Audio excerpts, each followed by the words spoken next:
రోజు 1000 కమలాలతో శివలింగానికి అర్చన చెయ్యాలని నియమం పెట్టుకున్నాడు. రోజు చేస్తున్నాడు అలాగా. ఆయన ఏదో దాన్ని ఒక 21 రోజులు నియమం పెట్టుకున్నాడు. 20 రోజులు సాగింది. శివుడు ఊరుకుంటాడా? విష్ణువైనా సరే పరీక్షే. చివరి రోజు పరీక్ష పెట్టకుండా సర్టిఫికెట్ యూనివర్సిటీ వాళ్ళు కూడా ఇవ్వరు కదా, దేవుడేలా ఇస్తాడంటే. 21వ రోజు ఇంకా పూజ ముగుస్తుంది కదా అని విష్ణుమూర్తి సంబరంగా ఉన్నట్ట.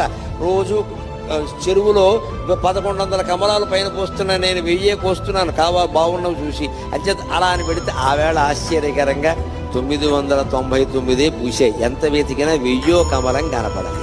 ఏమిటిది?